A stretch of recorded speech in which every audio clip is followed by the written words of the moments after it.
आपके ले रहा हूँ, ठीक है। मैं एक एक का नाम लूँगा, जो क्लास में मौजूद हो वो अपना माइक अपने आप को अनम्यूट करें और अपना प्रेजेंट या एब्सेंट जो भी उनका स्टेटस है वो मुझे आप इन्फॉर्म करेंगे, ठीक है। तो स्क्रीन आप लोगों को होपफुली विजिबल होगी, जहाँ पे ये सारी आपके नाम लिखे हुए हैं सारे, ठीक है। जो इस बेसिकली स्टूडेंट इस आईडी के अंदर मौजूद हैं उन सबके नाम इसके अंदर लिखे हुए हैं। तो मैं अब एक एक करके सबके नाम लूँगा और जो क्लास में प्रेजेंट है वो अपनी प्रेजेंस जो है वो इसको एब्सेंट या प्रेजेंट कहेगा जो है मुझे इन्फॉर्म करे, ठीक है। अच्छा, आज हमारी पहली क्लास है, आज हमारी पहली लैब है, आज 11 जनवरी है 2021। तो अब हम अपनी क्लास स्टार्ट कर रहे हैं। मोहम्मद अरहम असलम मौजूद है या एब्सेंट है? अरहम असलम।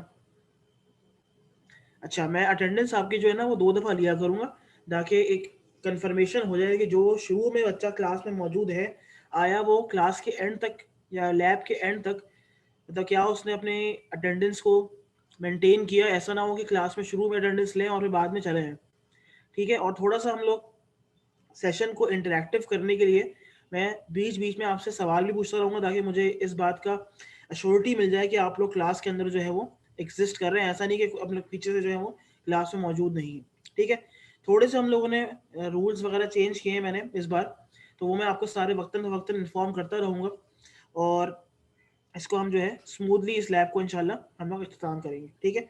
तो अरहम असलम मौजूद नहीं है, तो अभी इनको हम ब्लैंक छोड़ देते हैं। एहसन खान मौजूद है? Yes sir, present. ठीक है। तनवीर अहमद प्रेजेंट है? Usama Haider? Yes sir, present. Waqar Baig? Yes sir, present. Areeb Khan? Present sir. Mubashir Ali? Mubashir Ali? Faiq Khan? Present sir. Talib Jafri? Talib Jafri? Umar Iqbal?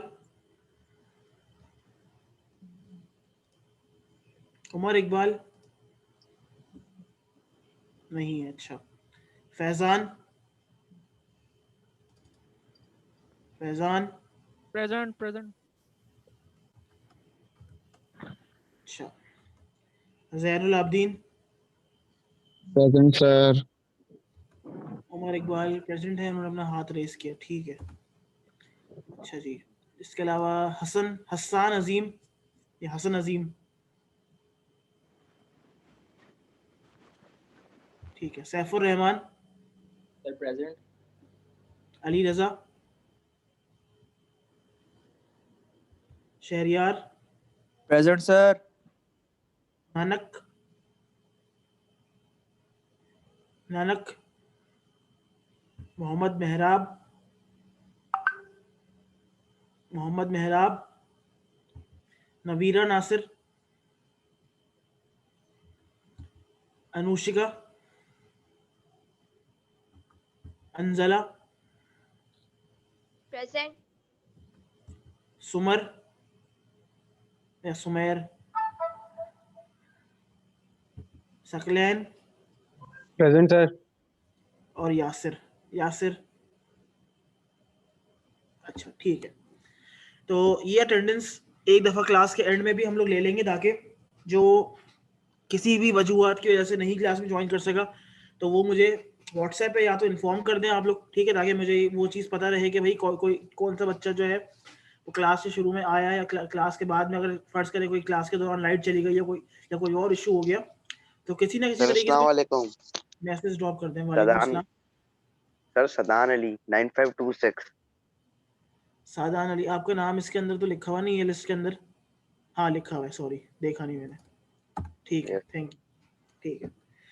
ठीक है भाई, तो अब हम अपनी लैब का जो है वो फॉर्मली आगाज़ करते हैं, ठीक है। ये बेसिकली हमारा जो लैब है लीनियर कंट्रोल सिस्टम्स लैब, ठीक है। लीनियर कंट्रोल सिस्टम्स आपकी इंजीनियरिंग का एक बहुत ही इम्पॉर्टेंट कोर्स है, बहुत ही इम्पॉर्टेंट लैब है। और इस कोर्स से आगे जो है वो मास्टर्स में और पीएचडी में भी इसको बहुत ज़्यादा इंपॉर्टेंस दी जाती है, क्योंकि आपको पता है कंट्रोल सिस्टम्स है, नॉन लीनियर कंट्रोल्स है, कंट्रोल्स के अंदर भी और बहुत सारी चीज़ें आती हैं। सो ये बेसिकली आपका एक फर्स्ट स्टेप है कि अगर आपको फर्दर स्टडीज़ वगैरह में इंटरेस्ट आप रखते हैं या इसको आगे परस्यू करना चाहते हैं, तो ये एक बहुत इंपॉर्टेंट कोर्स है आपके लिए, ठीक है। इसको ज़्यादातर जो है, अगर हम थ्योरी की बात करें तो मिस सबा जावेद या डॉक्टर बिलाल कादरी जो है वो इसको डील कर रहे होते हैं। तो लैब जो है वो ज़्यादातर जो है वो मैं पढ़ा रहा होता हूँ उसको, लीनियर कंट्रोल सिस्टम्स लैब, ठीक है। अच्छा, इसका प्री रिक्विजिट जो है वो सिग्नल एंड सिस्टम्स का कोर्स है। सिग्नल एंड सिस्टम्स का जो कोर्स है वो आपने पढ़ा हुआ होना चाहिए। इस कोर्स को पढ़ने की शर्त ये है कि आपके पास सिग्नल एंड सिस्टम्स की नॉलेज लाजमी होनी चाहिए। अगर उस चीज़ की नॉलेज है आपके पास, तो मैं ये अज्यूम ही करता हूँ कि आपको मैटलैब का भी अंदाज़ा है, आपको और बहुत से सारी चीज़ें जिसमें सिस्टम्स हैं, स्टेप इनपुट है, रैम्प इनपुट है, सब इन सब चीज़ों का साइनोसॉइडल इनपुट है, फ्रीक्वेंसी रिस्पॉन्स है, इन सब चीज़ों का थोड़ा बहुत अंदाज़ा जो है वो होना चाहिए। बाकी जो भी इसको हम और आगे इसको पॉलिश करेंगे, इसको और आगे हम सीखेंगे, तो उसकी परेशानी नहीं है, but you must have the basic knowledge ताकि इसको हम जो है वो आगे सही तरीके से जो है वो पढ़ सकें, ठीक है जी।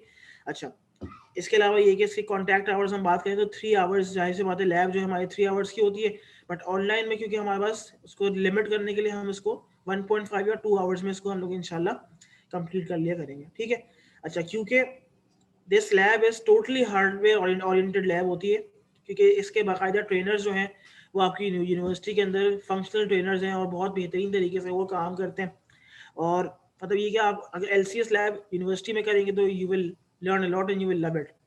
बट क्योंकि अभी हमारे पास थोड़ा सा मसले चल रहे हैं वायरस की वजह से, और पैंडेमिक जो है वो अपने आप की जो है उसकी पीक अभी जो है वो ड्रॉप नहीं हो पा रही, तो इसी वजह से जो है इसको हम सॉफ्टवेयर पे ले गए, ठीक है। तो सॉफ्टवेयर पे भी मैं कोशिश ये करूंगा कि आपको इसका थोड़ा सा हम लोग जो है ओवरव्यू दे सकें, तो इसको आप फिक्र मत करें। अच्छा, 9865 कोई कह रहा है कि प्रेसिडेंट है, मैं चेक कर लेता हूँ 9865 कौन है भाई। 98 हसन नजीब, अच्छा ठीक है, ठीक है, लगा दी मैंने, ठीक है। तो ये चीज़ है, ठीक है।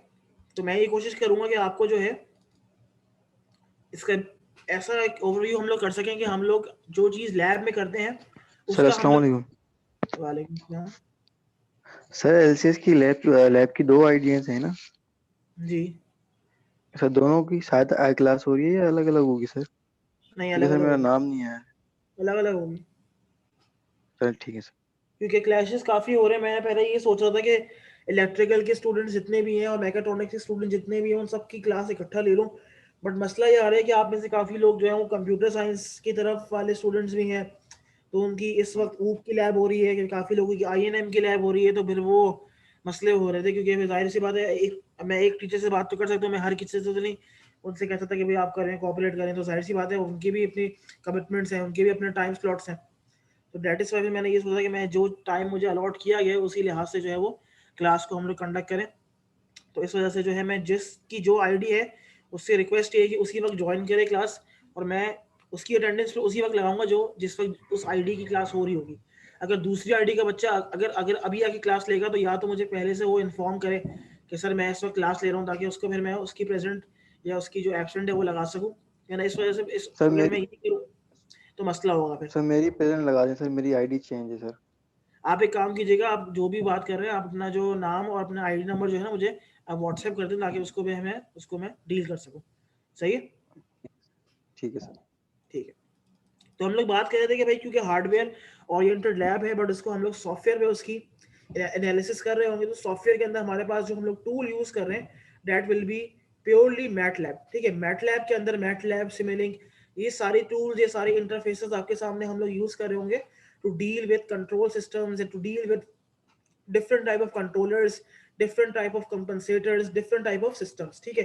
तो इन सब चीज़ों को हम लोग विजुअलाइज करने के लिए, एनालाइज करने के लिए मैटलैब और सिमुलिंक, की बेसिकली सिमुलिंक मैटलैब के अंदर ही होता है, तो ऑन द होल हम लोग मैटलैब ही यूज कर रहे होंगे to analyse different systems and different inputs and different outputs जो उसके आ रहे होंगे, ठीक है जी।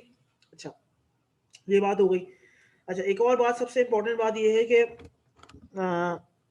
ऑनलाइन में सारी सी बातें थोड़ा सा लेवरेज बच्चों को मिलता है, बट मैं आपको पहली लैब में ये बात समझा देता हूँ कि इस बार मैंने ये सोचा है कि लैब मैनुअल्स जो सबमिट करने का टाइम है ना वो मैं 1 हफ्ते से ज़्यादा नहीं दूंगा, ठीक है, ठीक है। अगर इसकी वजह ये है कि मेरे पास एंड में जो है ना फिर बहुत जो है ना वो इसमें काफ़ी आप लोग डॉज करते हैं, काफ़ी डॉजी बिहेवियर होता है स्टूडेंट्स का। कोई लैब कहीं ईमेल कर रहा है, कोई लैब व्हाट्सएप कर रहा है, कोई लैब कहीं भेज रहा है, कोई इधर भेज रहा है।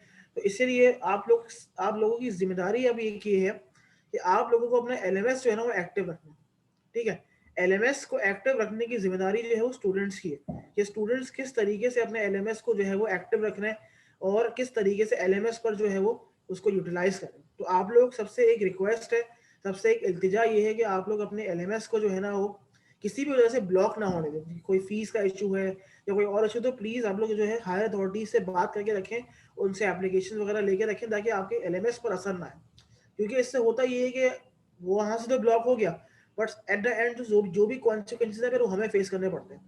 किसी के लैब के मार्क्स रह गए, किसी चीज़ के मार्क्स रह गए या किसी और चीज़ के मार्क्स रह गए, तो that creates a hassle at the end. तो इसीलिए उस हैसल से बचने के लिए आप सबसे गुजारिश है कि पहली बात तो ये कि अपने एलएमएस को एक्टिवेट करके रखें। दूसरी बात ये है कि आपको हर लैब को सबमिट करवाने का जो टाइम है that is maximum 1 week. Maximum 1 week से मुराद ये है कि जिस तरीके से आज हमारी लैब हुई 11 तारीख को, तो 11 तारीख में एक हफ्ता अगर हम ऐड करें 18 तारीख, ठीक है, मंडे की रात, नेक्स्ट मंडे की रात 12 बजे से पहले, ठीक है। जैसे अगर आज मंडे है तो नेक्स्ट मंडे की रात 12 बजे, मतलब ये कि 12 बजे, जैसे 12 बजेंगे अगले दिन ट्यूसडे हो जाएगा, सही है। तो मंडे की रात 12 बजे आप लोगों का लैब 1 का और इस तरीके से लैब एक्स या लैब एन जो भी है उसका टाइम जो है वो खत्म हो जाएगा। और जिसने जमा कराया होगा एलएमएस पर, सिर्फ उसी की लैब एक्सेप्ट होगी। जो एलएमएस पर लैब नहीं जमा करवा रहा या जिसका जो मसला आ रहा है, वो फिर इसकी लैब जो है वो बहुत ही कोई रेयर या बहुत ही कोई एक्सट्रीम कॉन्सिक्वेंसेस होए तो जिसमें मैं एचओडी से कंसल्ट करूंगा, उसके बाद ही लैब्स को हम लोग कंसिडर करेंगे। वरना primarily you have to submit all your labs via LMS, ठीक है। एलएमएस बेसिकली वो इंटरफेस है जो टीचर्स को और स्टूडेंट्स को एक प्लेटफॉर्म पर लेके आ रहा है। So you should all utilise this platform LMS का। आप अपने, आपको पता है कि पेपर्स जो भी आप सॉल्व करते हैं वो भी एलएमएस पर आते हैं, जो भी चीज़ें। सो एलएमएस आप अपना एक्टिवेट रखें, ठीक है जी। तो और हर लैब का टाइम जो है वो 1 हफ्ते से ज़्यादा नहीं दिया जाएगा, जो इस टाइम फ्रेम के अंदर, और ऑनलाइन जमा होंगी, ठीक है। अभी यूनिवर्सिटीज़ खुलने का कुछ पता नहीं है, हो सकता है और डिले हो जाए, हो सकता है कब खुले या ना खुले। तो जब तक आपको ये जहन रखना है कि अभी हम लोग इसको ऑनलाइन लेके चल रहे हैं, और जब तक ऑनलाइन लेके चल रहे हैं सो आपको लैब्स अपनी in form of soft copy ही जमा करानी है। हार्ड कॉपी अभी भूल जाए, सॉफ्ट कॉपी जिसमें पीडीएफ फाइल जमा होंगी तो वो आपको चीज़ जमा करवानी है। I hope I am making myself clear, ठीक है जी। अच्छा जी, ये बात हो गई। फिर इसके अलावा यहाँ लैब के जितने भी सीएलओ भी जो भी हैं, अच्छा मैं कोशिश ये करूँगा कि जो हार्डवेयर की लैब्स हैं, क्योंकि मैं यूनिवर्सिटी विजिट करता रहता हूँ, अभी भी यूनिवर्सिटी के अंदर ही मौजूद हूँ, तो मैं कोशिश ये करूँगा कि मैं जो है जिस लैब के अंदर हार्डवेयर इन्वॉल्व हो रहा है तो उसकी मैं एक वीडियो या डेमो जो भी है वो आप लोगों को दिखाता रहूँ, ताकि आप लोग जो है वो अपने आप को उस चीज़ से लिंक कर सकें या उस चीज़ से कनेक्ट कर सकें, ठीक है। जैसे फर्ज करें एक हार्डवेयर है, बॉल एंड बीम की लैब है। अब बॉल एंड बीम की लैब का एसेंस ये है कि आप उसको यूनिवर्सिटी के अंदर आके परफॉर्म करें ताकि उसको आप समझ सकें, बट क्योंकि नहीं कर सकते, कोई मसला नहीं है, तो मैं आपको उसकी वीडियो, उसकी डेमो वीडियो जो है वो प्रोवाइड कर दिया करूँगा, ताकि आप लोग जो भी लैब टास्क या जो भी लैब परफॉर्म कर रहे हैं उस चीज़ को उसके साथ लिंक कर सकें और वो चीज़ आप लोग समझ सकें। अच्छा, किसी ने हैंड रेज किया है, तो जी जिसने हैंड रेज किया आपके जो भी सवाल है पूछ लें, या पहले रेज किया हुआ था? नानक ने हैंड रेज किया हुआ है और अनुशिका ने हैंड रेज किया हुआ है। जी क्या सवाल है आप लोगों का? मेरे ख्याल से कोई सवाल नहीं है, पहले इन्होंने हैंड रेज किया था तो अभी कोई सवाल नहीं है। अच्छा, अटेंडेंस का रेज किया था, ठीक है ठीक है। अच्छा नानक, आपकी अटेंडेंस पे मैं लगा दूँ, आपने उसमें ख्याल से माइक ऑफ था तो इसलिए मैंने नहीं लगाई थी, ठीक है। अस्सलाम वालेकुम सर, मेरी अटेंडेंस भी लगा दीजिएगा, मैं भी अभी आया हूँ। नाम? सुमेर अली सर, अच्छा ठीक है, 10101। जी जी ठीक है, ओके ठीक है जी। ये बात है हमारे पास। अच्छा अब आ जाए कि भाई सारे लैब का ब्रेकअप जो है वो तो आप लोगों को सबको मालूम ही है, तो बस इसको हम थोड़ा सा देख लेते हैं। Lab manuals as usual 30% marks है, लैब एग्जाम 30% है, और लैब प्रोजेक्ट जो है वो 40%। अच्छा, लैब प्रोजेक्ट अभी से मैं क्लियर कर देता हूँ आपको, भले आपका सेमेस्टर ऑनलाइन हो या सेमेस्टर बाद में जाके आपका फेस टू फेस हो जाए या आप यूनिवर्सिटी के में आके लैब परफॉर्म करें, प्रोजेक्ट जो होगा ना आपका, project will be a hardware based project. सही है, सॉफ्टवेयर बेस्ड प्रोजेक्ट जो है वो अगर बहुत ज़्यादा कोई ज़बरदस्त है तो तभी एक्सेप्ट कर सकते हैं, but hardware based projects are highly recommended in this LCS lab. ठीक है, अच्छा उसके जो भी अगर आप अपने सीनियर से भी बात करें तो LCS लैब जो है, LCS लैब के प्रोजेक्ट्स बहुत ही मतलब समझें कि वाइडली मतलब फेमस प्रोजेक्ट्स हैं। ठीक है, अगर हम बात करें तो PID कंट्रोलर्स बेस्ड प्रोजेक्ट जिसके अंदर आर्डिनो में कोडिंग होती है, या PID बेस्ड प्रोजेक्ट जिसके अंदर आप लोग डिफरेंट आईसीज को यूज करके बेसिकली कंट्रोल लूप को आप एग्जिस्टेंस में लेके आते हैं, तो वो सारे प्रोजेक्ट्स जो हैं वो इसमें एक्सेप्ट किए जाएंगे। आपको बस एक बात याद रखनी है कि जो भी आप प्रोजेक्ट चूज करेंगे इस कोर्स के अंदर, उसके अंदर बेसिकली आपके जो ग्रुप में 3 मेंबर्स से ज़्यादा नहीं होने चाहिए। पहली बात तो ये कि हर ग्रुप में 3 मेंबर्स होंगे। इसके अलावा ये कि जो भी प्रोजेक्ट आप लोग चूज कर रहे हैं that should revolve around PID based application. अब ये PID क्या होता है इसको थोड़ा सा सर्च कीजिएगा, ये आगे जाके हम लैब में पढ़ेंगे भी कि भाई PID कंट्रोलर्स क्या होते हैं, कंट्रोलर्स क्या होते हैं। बट अभी से आप अपने जहन में ये बात बैठा लें कि आप जो इस लैब का प्रोजेक्ट मतलब उसको आप शक्ल देंगे, so that should be a PID based application. ठीक है, PID कंट्रोलर क्या होते हैं, अगर एक एप्लीकेशन में मैं कंट्रोलर ऐड कर रहा हूँ तो उस कंट्रोलर से उस एप्लीकेशन पे क्या फ़र्क पड़ रहा है, और ख़ास तौर पे PID कंट्रोलर से क्या फ़र्क पड़ रहा है, ये सारी चीज़ें जो हैं ये हम डिस्कस करेंगे।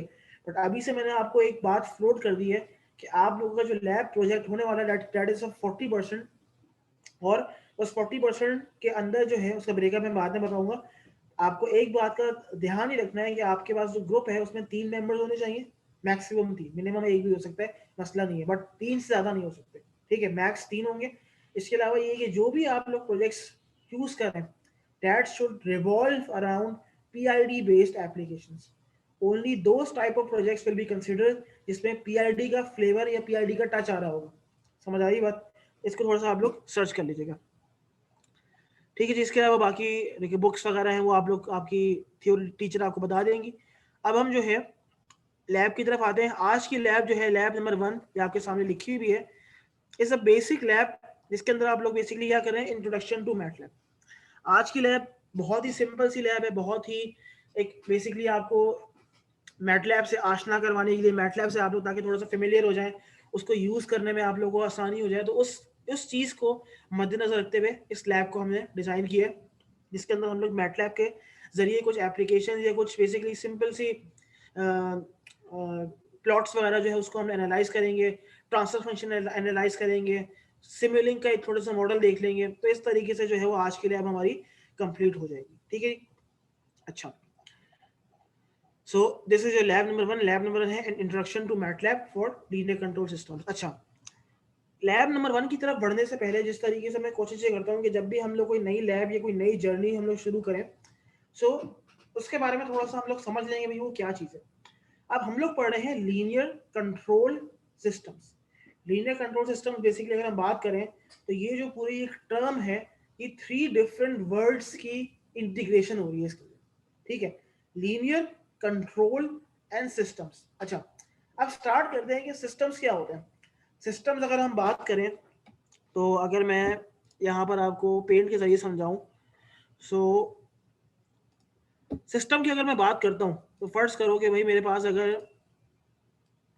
ये एक सिस्टम है। ठीक है, सिस्टम क्या होता है, सिस्टम बेसिकली एक ऐसी एंटिटी है या एक ऐसी डिवाइस है या एक ऐसी टोपोलॉजी है जिसके अंदर मैं जब कोई इनपुट सिग्नल अप्लाई करता हूँ, ठीक है, जैसे फर्ज करो कि मैंने ये इसके अंदर ऑरेंज से शो कर रहा हूँ कि ये मैंने इनपुट सिग्नल अप्लाई किया। ठीक है, इसको ज़रा मैं एरो से शो करूँ इस तरीके से।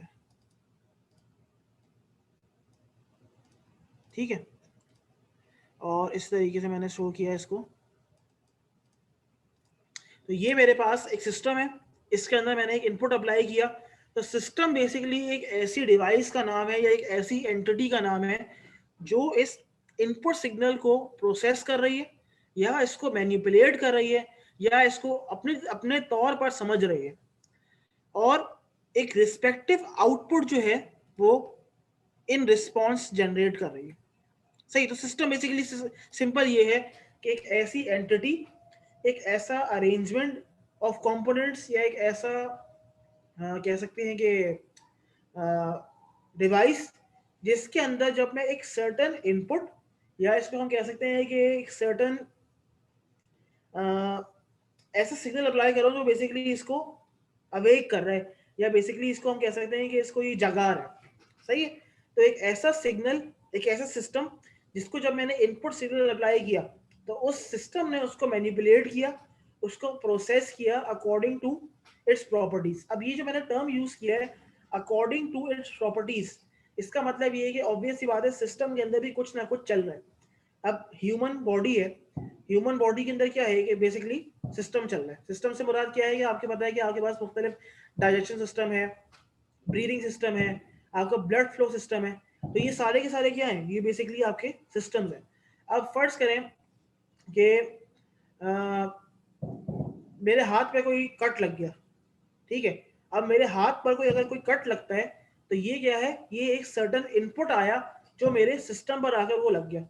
अब मेरे सिस्टम या बॉडी ने उसको रिस्पॉन्ड किया किस तरीके से, by flowing out the blood. जब उसके अंदर से खून निकलना शुरू हो गया तो इसका मतलब ये कि ये आपके सिस्टम ने एक सर्टेन इनपुट को रिस्पॉन्ड किया और उस इनपुट के तौर पर उसने अपना रिस्पेक्टिव आउटपुट जो है वो in form of flowing blood generate किया। सही है। तो सिस्टम क्या होता है, सिस्टम बेसिकली एक ऐसी एंटिटी है, एक ऐसी डिवाइस है, या एक ऐसी इंटीग्रेशन ऑफ डिवाइसेस, या हम कह सकते हैं कि बॉडीज हैं, जिसको जब मैं एक सर्टेन इनपुट सिग्नल अप्लाई करूंगा तो वो उसको प्रोसेस करेगा, उसको मैनिपुलेट करेगा, उसको समझने की कोशिश करेगा और उस लिहाज से वो बिहेव कर रहा होगा। सही है। This is a simple definition of systems. The next term है वही आपके पास सिस्टम्स जो है वो कंट्रोल सिस्टम्स। अभी कंट्रोल का लफ्ज क्या है, अगर हम गौर से देखें तो हमारे पास कंट्रोल का जो एंटेनम है, ठीक है, उसको हम कहते हैं, क्या कहते हैं उसको, कि भाई सिस्टम या तो कंट्रोल सिस्टम है या मेरे पास अनकंट्रोल सिस्टम है। ठीक है। तो कंट्रोल और अनकंट्रोल में क्या फर्क होता है, इसकी सबसे बेसिक एग्जांपल ये है कि फर्ज करें कि मेरे पास एक ट्रैफिक सिग्नल है, ठीक है। ट्रैफिक सिग्नल जो है अगर वो हम लोग मैनुअली ऑपरेट कर रहे हैं, मैनुअली ऑपरेट से मुराद ये है कि मेरे पास जो हमारे पास जो हमारे जो ट्रैफिक पुलिस वाले हैं वो उसको ऑपरेट कर रहे हैं, सही है। तो वो बेसिकली क्या है, एक मैनुअल ऑपरेशन हो रहा है उसके अंदर। अगर उसी चीज को मैं ऑटोमेटिकली देख लूं, अच्छा यार इसको हम इस तरीके से समझते हैं, मैनुअल उसको उससे नहीं करते, कि मेरे पास एक ट्रैफिक सिस्टम है, अगर वो उस ट्रैफिक सिस्टम को मैंने फिक्स टाइम दे दिया कि भाई तुम्हें 1 मिनट के लिए बंद होना है और तुम्हें 30 सेकंड के लिए सिग्नल खुलेगा, तो this is an example of uncontrolled system. क्यों? क्योंकि जो ट्रैफिक सिग्नल की ऑपरेशन है या ट्रैफिक सिग्नल का ऑन या ऑफ होना है, दैट इज नॉट डिपेंडिंग या that is not relying upon the flow of traffic, ठीक है, that is depending upon the program that is already being fed into it. मैंने अपने सिस्टम के अंदर प्रोग्राम फीड किया हुआ है कि भाई तुम्हें 60 सेकंड के लिए सिग्नल बंद करना है, 30 सेकंड के लिए आपको सिग्नल खोलना है। हाँ, अगर मेरा सिग्नल इतना स्मार्ट हो और इतना जबरदस्त हो कि वो ट्रैफिक के इंटेंसिटी को या ट्रैफिक के फ्लो को देखते हुए अपनी सेटिंग खुद कर ले। अगर फर्ज करें कि सिग्नल के पीछे बहुत ट्रैफिक है तो मेरा सिग्नल इतना ट्रैफिक सिस्टम इतना स्मार्ट हो कि वो ज्यादा टाइम के लिए अपना सिग्नल ऑन कर ले, और अगर ट्रैफिक कम हो तो कम टाइम के लिए ऑन करे। सो this is basically N example of controlled system, जहां पर आपका एक सर्टेन पैरामीटर को एनालाइज किया जा रहा है और उस सर्टेन पैरामीटर की एनालिसिस पर आपका सिस्टम अपना आउटपुट जनरेट कर रहा है। अगर आपका सिस्टम प्री डिटरमिन्ड है, समझ आ रही बात, तो आपका सिस्टम जो है वो कंट्रोल नहीं है, then that is an example of an uncontrolled system. For example घरों के पंखे होते हैं, फैंस के अंदर अगर आपका डिमर खराब हो जाए और आपका फैन जो है वो एक ही स्पीड पर कॉन्स्टेंटली रोटेट कर रहा है, so then that is an example of uncontrolled system. हाँ, अगर मेरे फैन जो है उसकी स्पीड में डिमर के जरिए वेरिएबल कर सकता हूँ, so then my system is a control system. सही है। तो ये बेसिकली सिंपल एनालॉजीज के जरिए मैंने आपको समझा दिया। अगर इसको टेक्निकल टर्म्स में हम लोग डील करना चाहें तो टेक्निकल टर्म में इसको हम ये कहते हैं कि अगर आउटपुट और इनपुट के दरमियान, अगर आउटपुट और इनपुट के दरमियान एक फीडबैक लूप एग्जिस्ट कर रहा है, then that is an example of a control system. अगर ये चीज मैं यहां से कट कर दूं, so then that will be an uncontrolled system. अगर आउटपुट और इनपुट, इनको मैंने बेसिकली में क्या किया, मैंने बेसिकली आउटपुट की हर वैल्यू को इनपुट में फीड किया, ताकि जो मेरी रेफरेंस वैल्यू मैं यहाँ पर दूंगा और जो मेरी फीडबैक वैल्यू आ रही है वो मुस्तकिल यहाँ पर एक कंपैरेटर लगा होता है, वो मैंने अभी ड्रॉ नहीं किया, इसको मैं आप समझे कि यहाँ पर एक माइनस साइन ड्रॉ कर लिख देता हूँ, ठीक है। तो इन दोनों को ये माइनस करता है और बेसिकली यहाँ पर एक एरर सिग्नल जनरेट करता है। ये बाकी सारी चीजें जो हम लोग देखेंगे तो इसमें अभी परेशान मत हो, अभी बस ये समझ लो कि कंट्रोल्ड और अनकंट्रोल्ड में क्या फर्क है। अनकंट्रोल्ड के अंदर फीडबैक लूप नहीं है। फीडबैक लूप से क्या मुराद है, फीडबैक लूप से ये मुराद है कि मेरा आउटपुट से इनपुट के दरमियान एक सर्टेन फीडबैक आ रहा है जो आउटपुट की हर वैल्यू मुझे इनपुट पर दे रहा होता है। अगर ये चीज एग्जिस्ट नहीं कर रही, so then my system is a uncontrolled system. अगर एग्जिस्ट कर रही है, so then my system is an example of control system. आखिरी टर्म आ जाए लीनियर। लीनियर सिस्टम्स क्या होते हैं? लीनियर सिस्टम बहुत ही आसान है। मैं अगर आपके सामने यहाँ पर एक ग्राफ ड्रॉ करूँ, फर्स्ट करें मेरे पास ग्राफ है, ये मेरे पास वाई एक्सिस है and this is my ex axis. अब मैं आप लोगों से सवाल पूछूंगा ताकि आप लोगों की इंटरेक्शन भी क्लास में पता चले। अच्छा, फर्स्ट करें इसको मैं ड्रॉ करता हूँ, ब्लू से ड्रॉ करता हूँ। मैंने ये इस तरीके से बनाया। क्या ख्याल है, ये जो मैंने ग्राफ आपके सामने यहाँ पर ड्रॉ किया है, is this an example of a control system और कंट्रोल कह रहा हूँ, is this an example of a linear system और अ नॉन लीनियर सिस्टम? जी, कौन बताएगा? ये जो ग्राफ मैंने बेसिकली यहाँ पर आपके सामने ड्रॉ किया है, ये मेरे पास एक्स एक्सिस है, ये मेरे पास वाई एक्सिस है। ये जो ग्राफ है, ये क्या ख्याल है, ये लीनियर है या नॉन लीनियर है? अच्छा, लीनियर। सर हाँ? Non linear. अच्छा, जो जिसने कहा नॉन लीनियर वो मुझे इसका रीजन बताएगा कि क्यों है, और जिसने कहा लीनियर वो मुझे रीजन बताएगा कि इसको लीनियर क्यों कहा है।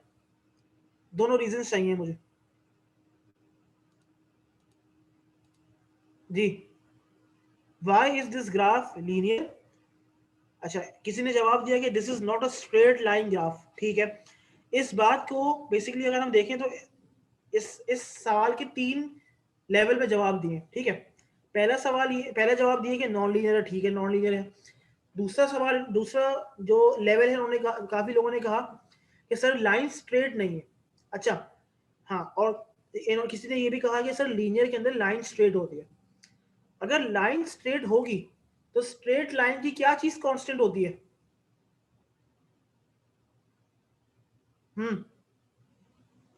अगर मैं बात कर रहा हूं स्ट्रेट लाइन की, तो स्ट्रेट लाइन के अंदर कौन सा पैरामीटर इज कांस्टेंट?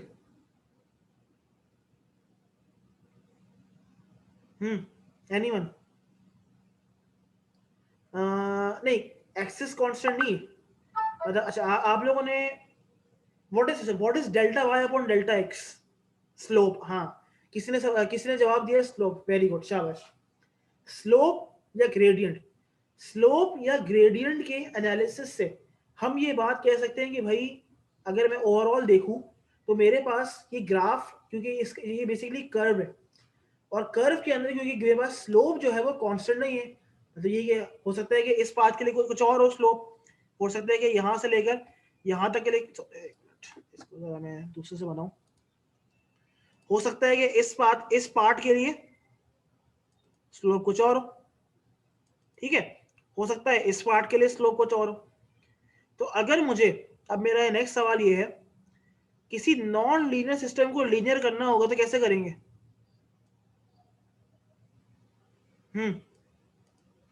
एनीवन? बहुत सिंपल सा है। मैंने आपके सामने ये ड्रॉ इसलिए किया है ताकि आप लोग वहां तक पहुंच जाए कि अगर मेरे पास एक नॉन लीनियर सिस्टम है जिसका स्लोप कांस्टेंट नहीं है, so how can I make this a constant slope graph? या इसको मैं लीनियर किस तरीके से कर सकता हूँ? डिस्क्रीट। ठीक है, थोड़ा सा इसको और एक्सप्लेन अगर कर सकता है कोई तो वो बता दे।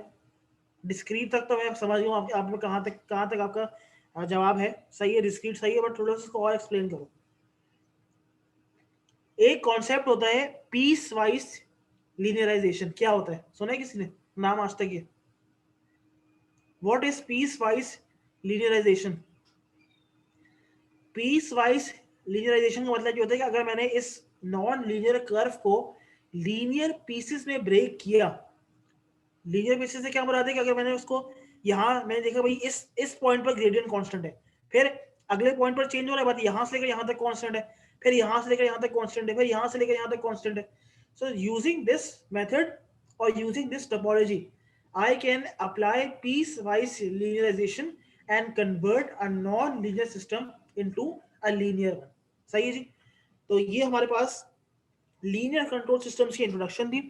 अब मैं बाकायदा जो है वो लैब शुरू करने जा रहा हूँ जिसमें हम लोग मैटलैब के बारे में इन डिटेल जो है वो डिस्कस करेंगे। मैटलैब पे टास्क हम लोग करेंगे, बट उसके लिए एक बात याद रखेंगे, आप लोगों को सबके पास मैटलैब का होना लाजमी है। आपके पीसीज या आपके लैपटॉप के अंदर मैटलैब की एप्लीकेशन होगी तभी आप मुझे फॉलो कर पाएंगे, अगर नहीं होगी तो नहीं कर पाएंगे। अच्छा, मैं आपसे रिक्वेस्ट ही करूंगा कि अभी जिस अभी होना लाजमी है सर। लैब टास्क की सबमिशन से पहले मैटलैब इंस्टॉल करके और टास्क जमा करवाना पड़ेगा। अच्छा, एक और बात ये कि टास्क इसमें सेम होगा, तो मैं इसमें बेसिकली क्योंकि मैं ये चाह रहा हूँ कि सब मैटलैब के टास्क खुद परफॉर्म करें, ऐसा ना हो कि आप लोग जो है वो एक बच्चा करे और आधी से ज़्यादा क्लास वही जमा कराए।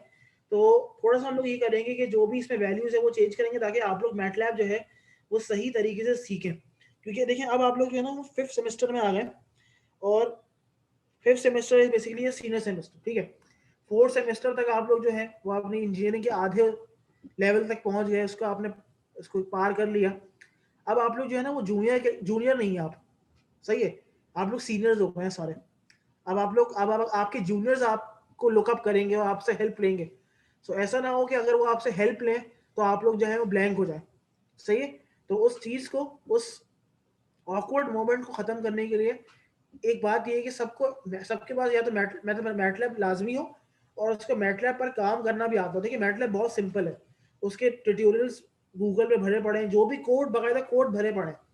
जैसे जो मैं काम आपको आज कराऊंगा, अगर मैं लिखूँ कि भाई मुझे ये चीज़ चाहिए तो वो आपको गूगल दे देगा और बेहतरीन तरीके से दे देगा, बट उसको समझना, उसको इंटरप्रेट करना आना चाहिए कि भाई अगर इसने ये चीज़ लिखी है कोड में तो ये क्यों लिखी है, सही। तो मैं आपको मैं चाह रहा हूँ उस लेवल तक हम लोग लेके जाएं ताकि आपको वो चीज़ वहां तक जाके समझ आए, ताकि कोई अगला बंदा अगर आपसे पूछे आके तो आप उसको जो है वो सही तरीके से एक्सप्लेन कर सकें, सही है जी। अच्छा, तो ये मेरे पास थोड़ी सी मैटलैब की थ्योरी है। मैटलैब बेसिकली मैथमेटिक्स लैब को कहते हैं और बेसिकली इसके अंदर आप मुख्तलिफ प्रोग्रामिंग वगैरह करते हैं। जिस तरह प्रोग्रामिंग से मुराद ये कि इसके अंदर हम लोग बाकायदा कोडिंग कर रहे होते हैं, ठीक है। और उस कोडिंग के जरिए हम लोग मुख्तलिफ चीज़ों को एनालाइज करना, मुख्तलिफ सिस्टम्स के रिस्पॉन्सेज को एनालाइज करना, उनके बिहेवियर को, उनके प्रॉपर्टीज़ को, उसके कैरेक्टरिस्टिक्स को समझना कि भाई मेरा अगर एक गिवन सिस्टम है वो किस तरीके से रिएक्ट कर रहा है, मुख्तलिफ सिग्नल्स को प्लॉट करना, उनकी एनालिसिस करना। तो ये सारी चीजें जो है वो मैटलैब के अंदर, मैटलैब का एक पार्ट है। मैटलैब का एक और पार्ट होता है जिसको हम कहते हैं सिमिलिंक। अच्छा, मैटलैब अगर खुद की हम बात करें तो MATLAB is pure coding based.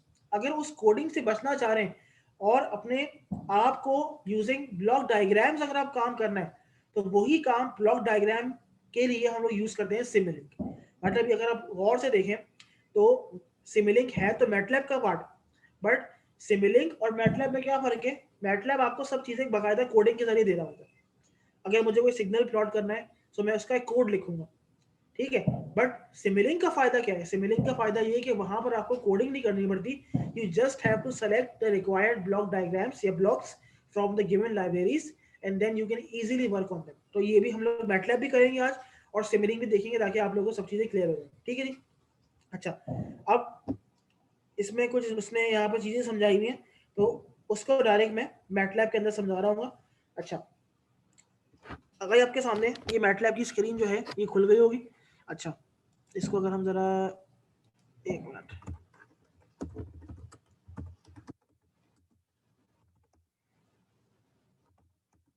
ठीक है। अच्छा, काफी लोग क्या करते हैं इसको जरा मैं एक मिनट कॉपी कर लूं, कंट्रोल सी। ठीक है, इनिशियली जब आप लोग मैटलैब खोलेंगे तो आपके सामने इस तरीके से एक स्क्रीन खुल के आएगी जिसके सामने लिखा होगा कमांड विंडो। ठीक है, अच्छा, कमांड विंडो के अंदर क्या होता है कि इस यहाँ पर जो भी आपको कमांड्स लिखनी है वो आप कमांड्स प्लेस करते हैं, और इसको अगर हम लोग रन करेंगे या एंटर दबाएंगे तो मेरे पास उन कमांड्स की एनालिसिस होती है, और उसके बाद वो मेरे रिक्वायर्ड जो भी आपने कहा हुआ इस सिस्टम को वो आपको वो करके देगा। अच्छा, कमांड विंडो का मुझे एक थोड़ा सा ड्रॉबैक ये लगता है कि कमांड विंडो जो है ना वो एडिटेबल नहीं होती। एडिटेबल से बोला दिया कि अगर फर्ज करो मेरी किसी कोड लाइन में गलती हो गई तो उसको मैं जो है ना बैक स्पेस जाके उसको मैं रिमूव नहीं कर सकता, वो एक दफा जो चीज हो गई वो हो गई कमांड विंडो के अंदर। इस कमांड विंडो के अंदर डायरेक्ट जो बहुत ज्यादा एक्सपर्ट्स होते हैं, जिनको बहुत ज्यादा कह सकते हैं कि मैटलैब पर उनको अबूर हासिल होता है, so they easily use this command window. But क्योंकि हम लोग अभी एक लर्निंग फेज में हम लोग बेसिकली इसको इंटरमीडिएट या बिगिनर्स लेवल पे देख रहे हैं, तो हम लोग कमांड विंडो डायरेक्ट यूज नहीं करेंगे। ठीक है, कमांड विंडो हम लोग यूज इसलिए नहीं करेंगे क्योंकि हम लोग चीज़ों को चाह रहे हैं कि हम उसको एडिट करें, उसको हम देखेंगे भाई अगर मैं ये कमांड रिमूव कर रहा हूँ, ये कमांड ऐड कर रहा हूँ तो मेरे सिस्टम में क्या फर्क पड़ रहा है। इसके लिए हम लोग एक एडिटेबल विंडो खोलना चाह रहे हैं जिसका बिल्कुल आपको मैटलैब जो है एक्सेस देता है। पहला काम ये करेंगे, जब भी आप लोग मैटलैब खोलें आपके सामने इस तरीके से स्क्रीन खुल के आ जाएगी, तो आप लोग होम पर जाकर एक न्यू स्क्रिप्ट पर क्लिक करें। अगर आप न्यू स्क्रिप्ट पर क्लिक करेंगे तो आपके सामने यहाँ पर एक एडिटेबल कमांड विंडो या एक एडिटर के नाम से आ गया। अब यहाँ पर क्या है कि यहाँ पर मैं जो भी कमांड एंटर कर रहा हूँ ना, जब तक मैं उसको जबरदस्ती रन नहीं कराऊंगा, जब तक वो चीज रन नहीं करेगी, और यहाँ पर जो भी कमांड्स हैं दैट आर प्योरली एडिटेबल, उसको मैं आराम से एडिट कर सकता हूँ, उसको मैं आराम से मतलब इसको मुझे कोई भी चीज ऐड करनी है या मुझे कोई भी चीज रिमूव करनी है, so I can easily use this window. ठीक है जी, अच्छा, इसको मैं वापस यहाँ पे कंट्रोल भी करता हूँ, ये भी हम बाद में देखेंगे क्योंकि ये आपका लैब का टास्क है, इसको हम बाद में देखेंगे। ठीक है, अच्छा, ये दूसरा पार्ट है मगर मैं आपको चाह रहा हूँ कि बिल्कुल बेसिक से लेके जाऊँ। चलो ठीक है, यहाँ पर हम आ गए। अच्छा, पहला पार्ट या पहली रिक्वायरमेंट ये है इस लैब की कि आपको मैटलैब के अंदर ना सिग्नल्स की प्लॉटिंग आनी चाहिए। सिग्नल्स की प्लॉटिंग से बना दिया है कि फर्ज करें मेरे पास एक साइन वेव है, मेरे पास एक कोसाइन वेव है, मेरे पास एक टेंजेंट वेव है, मेरे पास कोसेक वेव है, या एक स्ट्रेट लाइन है, या मेरे पास एक ट्राइंगुलर वेव है, तो मुझे उन सब वेव या उन सब सिग्नल्स की प्लॉटिंग लाजमी आनी चाहिए। ठीक है, अच्छा, अब सिग्नल्स को अगर हम प्लॉट करने की हम बात करें तो फर्ज करो मैं कह रहा हूँ कि भाई मेरे पास एक सिग्नल है y equals to sine of x, ठीक है, या y equals to cos of x। अगर मुझे y equals to sine of x या y equals to cos of x को प्लॉट करना है तो मुझे मैटलैब के अंदर क्या क्या कमांड यूज करनी पड़ेंगी, मुझे पहले वो देखना पड़ेगा। ठीक है, या मैं कहता हूँ कि भाई excuse me, y equals to sine of t या y equals to cos of t, क्योंकि हमारे पास जो भी सिग्नल्स हैं वो टाइम डोमेन के अंदर होते हैं। कंटीन्यूअस सिग्नल्स क्या होते हैं? कंटीन्यूअस सिग्नल्स वो होते हैं जो बेसिकली टाइम डोमेन के अंदर होते हैं। अगर मैं कहूँ कि y equals to sine of n, then n is my discrete domain. तो अभी हम डिस्क्रीट डोमेन की बात नहीं कर रहे, अभी हम बहुत सिंपल चीजों को लेके चल रहे हैं।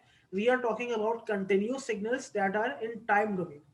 आ रही बात समझ में? तो अगर फर्ज करें कि मुझे एक साइन वेव प्लॉट करनी है, तो साइन वेव क्या होती है, मतलब एक साइन वेव को अगर प्लॉट करना है तो पहला काम मैंने ये किया कि साइन वेव का एक फॉर्मूला, जैसे फर्ज करो मैं यहाँ पे लिखूं कि भाई y equal to sine of t। अब मुझे y को प्लॉट करना है और ये बराबर है y equal to sine of t। पहला काम मैं ये करूंगा कि अपने टाइम डोमेन या टाइम एक्सेस को डिफाइन करूंगा। मैंने एक वैल्यू ली t, जो इसको मैंने यहाँ लिखा इक्वल टू साइन, और मैंने कहा कि भाई टाइम की वैल्यू आप स्टार्ट करो 0 से। अच्छा, बीच में स्पेसिंग आप दे दें, जैसे 0 के बाद जो नेक्स्ट आएगा वो 0.1 आना है, 0.01 आना है, आपके पास है, या 0.02 या 0.05, या जो भी सेलेक्ट करना है वो आप कर सकते हैं। फर्ज करो मैं ले रहा हूँ 0.1। ठीक है, स्टार्ट किया 0 सेकंड से, नेक्स्ट आएगा 0.1 second, then 0.2, 0.3, 0.4, 0.5, 0.6 so on till मैंने कहा कि भाई 10 सेकंड तक ले जाओ इसको, और इसको मैंने यहाँ पर टर्मिनेट कर दिया। पहला काम मैंने क्या किया, मुझे एक सिग्नल प्लॉट करना था y equals to sine of t, तो मैंने t की जो लिमिट है from minimum to maximum with its spacing, वो मैंने यहाँ पर टाइम डिफाइन कर दिया। और से देखें, मैंने यहाँ पर 0 के बाद जो है वो सेमी कॉलन दूसरा वाला डाला है जिसमें मतलब ये तो मेरे पास टर्मिनेटिंग वाला होता है, ये दूसरा वाला है. This is my basically spacing and this is my maximum value of time and this is my minimum value of time. ठीक है जी. अच्छा, ये मैंने इस तरीके से यहाँ पर प्लॉट कर दिया, मतलब डिफाइन कर दिया. फिर मैंने कहा कि भाई y बराबर है साइन ऑफ t के, तो मैंने कहा कि मैं यहाँ पे लिखो साइन ब्रैकेट में लिख दो t, बस सिंपल. इसको मैंने यहाँ पर टर्मिनेट कर दिया. और अब इसको मुझे प्लॉट करना है, तो मैं क्या करूंगा, प्लॉट की कमांड यूज करूंगा. और प्लॉट कैसे होता है, प्लॉट हमेशा याद रखो, पहले x एक्सिस आएगा देन y एक्सिस. ठीक है. तो x एक्सिस मेरे पास क्या है, टाइम. तो मैंने कहा प्लॉट t कॉमा y, इसको मैंने यहाँ पर कर दिया. बस ये 3 मैंने कमांड यूज किए. अच्छा, अभी यहाँ पर ये रन नहीं हुआ. जब भी आप एक बात याद रखो, अगर मैं ये 3 कमांड्स डायरेक्ट कमांड विंडो में लिखता तो ये डायरेक्ट मैं एंटर प्रेस करूंगा, ये रन हो जाएगी. बट एडिटर विंडो के अंदर ये कमांड्स कभी भी डायरेक्ट रन नहीं होती. आप क्या करोगे, आपने जो कमांड्स आपको रन करवानी है उसको आपने सेलेक्ट किया और F9 प्रेस कर दिया. क्या प्रेस करेंगे, F9 का बटन. अब मैंने F9 प्रेस किया तो देखो ये कमांड विंडो में ऑलरेडी आ गई. और इस तरीके से यहाँ पे देखें मेरे पास ये साइन वेव जो है वो आपके सामने मैंने प्लॉट कर दी. ठीक है, ये मेरे पास एक साइन वेव देखें, ये पूरी साइन वेव जो है वो इस तरीके से मैंने प्लॉट कर दी यहाँ पर. क्लियर. अच्छा जी, अब इस तरीके से फर्ज करो मुझे एक वो प्लॉट करना है, कोसाइन वेव प्लॉट करनी है. तो मैं यहाँ पे क्या लिख दिया, मैंने साइन की जगह लिखा कॉस, और इसको मैंने सेलेक्ट किया और मैंने क्या किया, F9 प्रेस कर दिया, बस कॉस की वेव आ गई. ठीक है जी. फर्ज करें मुझे कोसेक करनी है, तो इसको मैंने F9 कर दिया. अच्छा, ये कुछ कह रहे हैं कि कोसेक फंक्शन नहीं होता. अच्छा ठीक है, मसला नहीं है, इसको हम लोग कुछ और देख लेते हैं, साइन ही रहते थे इसको. ठीक है जी. तो ये इस तरीके से जो है आप लोग आराम से प्लॉटिंग कर सकते हैं. अब आ जाए, यहां तक समझ आ गया सबको प्लॉटिंग वाली चीज? जी समझ आई यहां तक?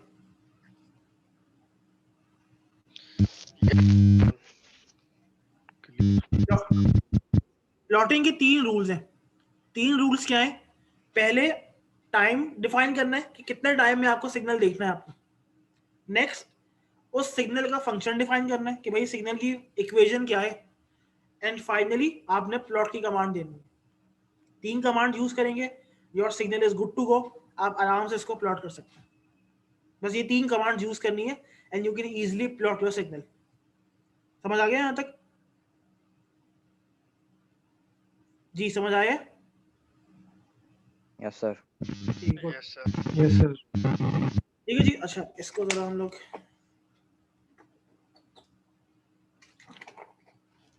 अच्छा जी यहाँ हो गया. अच्छा, ये तो बहुत ही एक सिंपल सा हमने सिग्नल प्लॉट किया. अच्छा, मगर ज्यादातर जो होता है ना, थोड़ा सा मैथमेटिकली इसको हम देखें तो साइन या कॉस के जो एंगल, जो ब्रैकेट के अंदर एंगल आ रहा होता है, सही है. मतलब ये कि साइन ओमेगा टी या साइन जो भी है, तो ओमेगा क्या होता है, ओमेगा होता है 2 पाई एफ. तो अगर आप उसको उस तरीके से देखना चाहें तो उस तरीके से देखना चाहें तो वैसे भी कर सकते हैं. फर्स्ट करें, मैंने यहाँ पे कहा कि भाई आप टाइम कम करो इसको आप बाकायदा 2 पाई एफ टी करो. ठीक है, मैंने कहा sine 2 into pi P I into frequency कितनी होती है 50 इंटू टी. तो ऐसे भी कर सकते हैं. इसको मैंने यहाँ पर किया और इसको मैंने किया F9. अच्छा, ये कुछ अजीब सा आ रहा है, एक मिनट को, इसको जो है हम थोड़ा सा और करते हैं. एक मिनट, 01. ओके.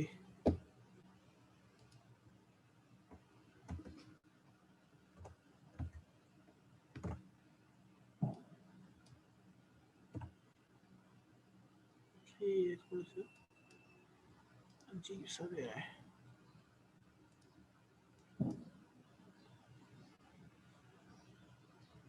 चलो ठीक है, इसको फिर वैसे ही रहने दो. फिर इसको आप ऐसा है करो, मगर इसको अगर हम 2 पाई एफ टी,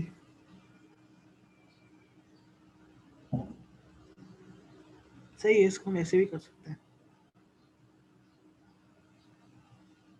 ठीक है, इसको भी हम ऐसे ही रहने देते हैं ताकि मसला ना हो, ठीक है। तो ये हमने देख लिया कि अगर हमें कोई सिग्नल प्लॉट करना है तो सिग्नल की प्लॉटिंग हम लोग मैटलैब पे कैसे कर सकते हैं, ठीक है। अच्छा, नेक्स्ट पॉइंट जो आपको समझाना है कि अभी तो मैंने, अगर आप गौर से, अगर आप लोगों ने इसको नोट किया हो, तो अभी मैं सिंगल सिग्नल सिंगल स्क्रीन पर आपके सामने प्लॉट कर रहा हूँ, ठीक है। जैसे मैंने पहले शुरू में साइन वेव प्लॉट की और उसके बाद मैंने कोसाइन वेव प्लॉट की, बट वो मेरे पास मतलब ये एक स्क्रीन के ऊपर या एक विजुअली आपको एक ही सिग्नल नजर आ रहा था। नेक्स्ट आपका काम ये है कि अगर मैं चाह रहा हूं कि मुझे एक स्क्रीन पर मल्टीपल सिग्नल्स नजर आए तो मैं वो काम कैसे कर सकता हूं।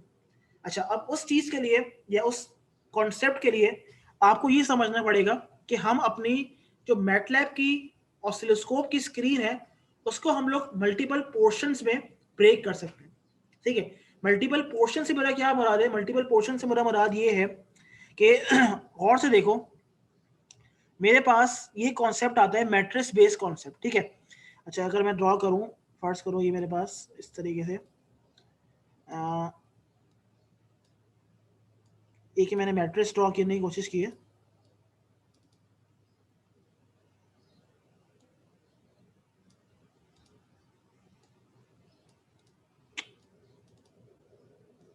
ठीक है।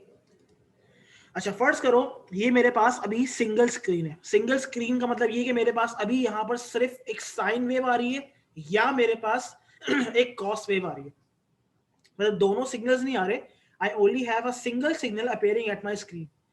जब ये सिंगल सिग्नल आपकी स्क्रीन पर अपेयर हो रहा है, इसका मतलब ये है कि आपने अपनी स्क्रीन को सिंगल रो और सिंगल कॉलम के मैट्रिक्स में डिवाइड किया हुआ, मतलब आपकी जो स्क्रीन है that has one row and one column. अब मैं इस स्क्रीन को मल्टीपल रोज में और मल्टीपल कॉलम्स में डिवाइड कर सकता हूं और अपने मल्टीपल सिग्नल्स एक ही स्क्रीन पर अचीव कर सकता हूं। इस चीज को हम कहते हैं सब प्लॉटिंग। सब प्लॉटिंग का मतलब ये है कि आपने अपनी स्क्रीन को मल्टीपल पोर्शन में डिवाइड कर दिया और इस मल्टीपल पोर्शन में डिवाइड करने के बाद you have actually achieved the capability of putting multiple signals in a single screen. अब फर्ज करो इसको हम इस तरीके से करते हैं कि मुझे अब दो सिग्नल, साइन का सिग्नल और कोसाइन का सिग्नल मुझे एक स्क्रीन पर चाहिए। मैंने क्या किया, अब गौर से देखना मैंने यूज किया अब स्टार्टिंग में सब प्लॉट की कमांड। क्या यूज की? सब प्लॉट की कमांड। मैंने अपने सिग्नल, अपने जो स्क्रीन है, अब मेरी मर्जी है मैं दो रोज या एक कॉलम रखूं या एक रो या दो कॉलम रखूं, क्योंकि मुझे क्या करना है, मुझे दो सिग्नल्स को शो करना है ना। अब दो सिग्नल को शो करने के दो तरीके हैं। या तो मैं अगर गौर से अगर आप देखें, इसको दो रोज में डिवाइड करूं और एक कॉलम करूं, या इसको मैं दो कॉलम करके एक रो कर दूं, तो ये मेरे ऊपर है, ठीक है।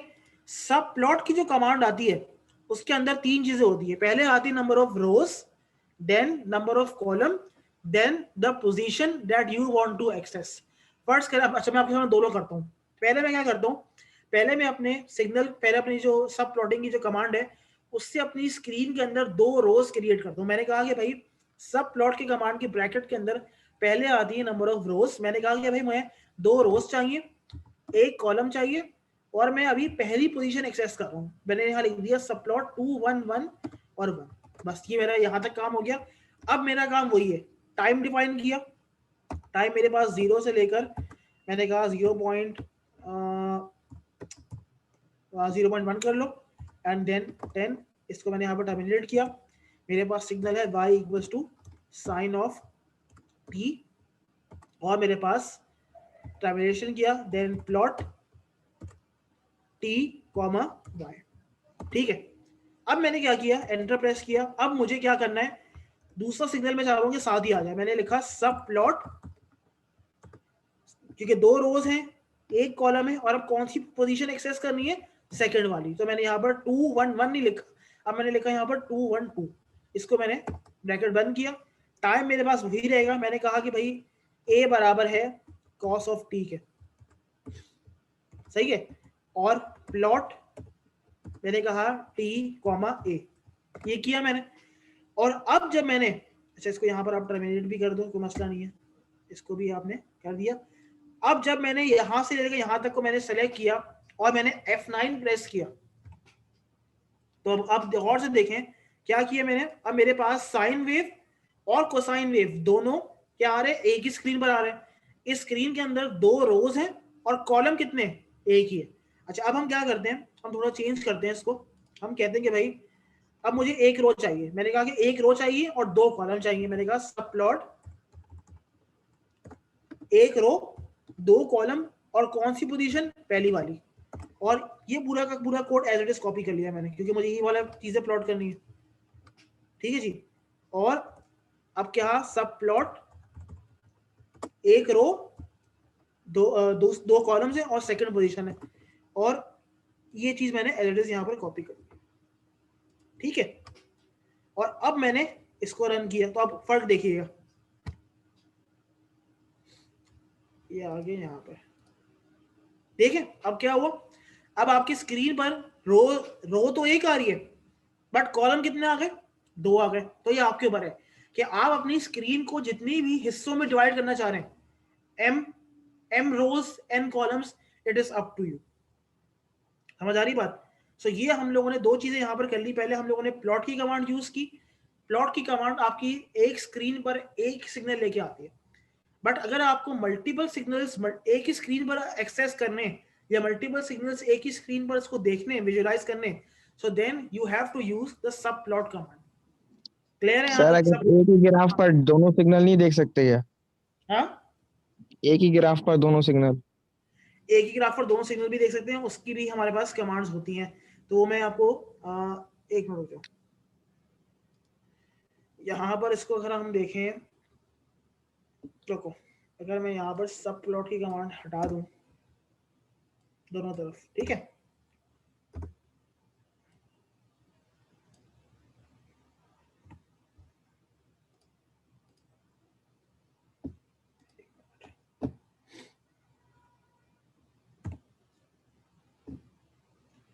अच्छा यहाँ पर ऐसा, एक मिनट को, इसको फिर जो है ना हम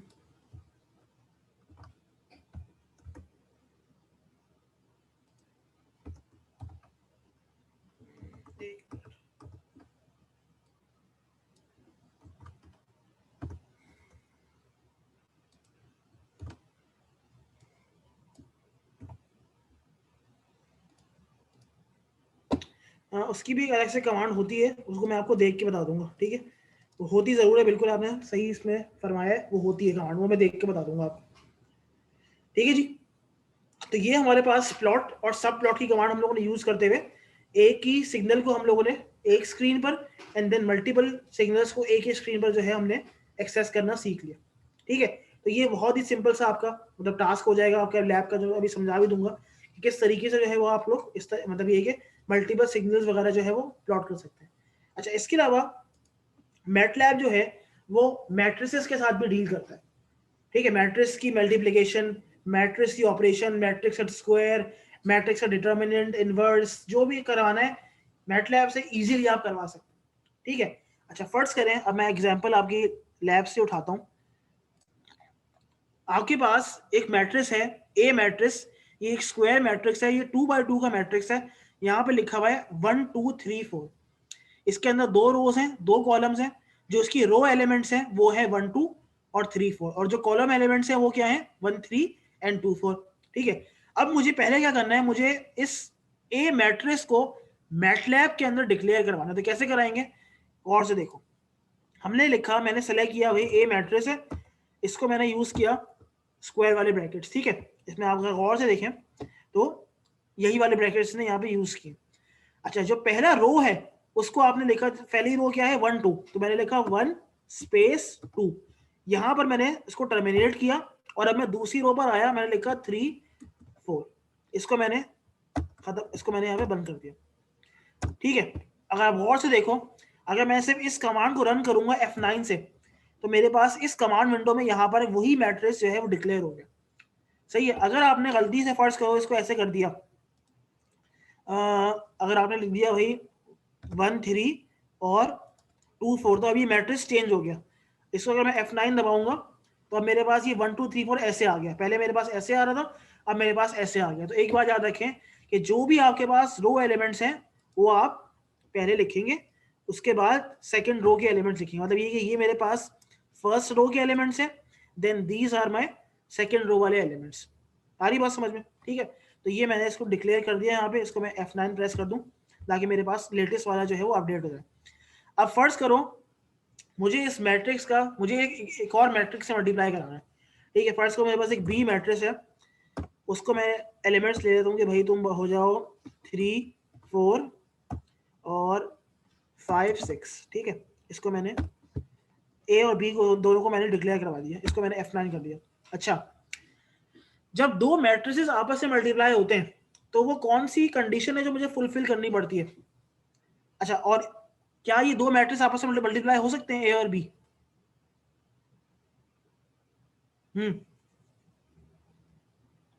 ये सर हो सकते हैं। इस मैट्रिक्स का ऑर्डर क्या है?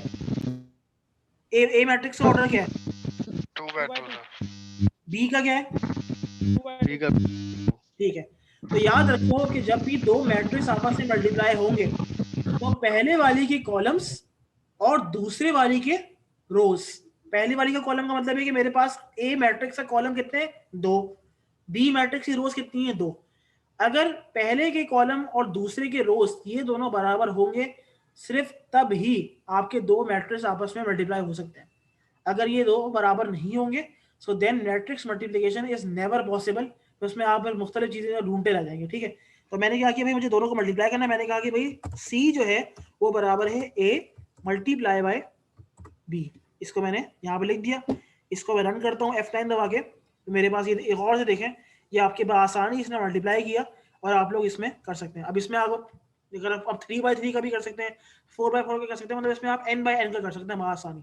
अब फर्ज करो मैंने कहा कि बी मैट्रिक्स को मैंने बढ़ा दिया, मैंने कहा 3 4 5 और बल्कि 3 4 इसको ऐसे रहने देते हैं। इसको मैंने F9 प्रेस किया।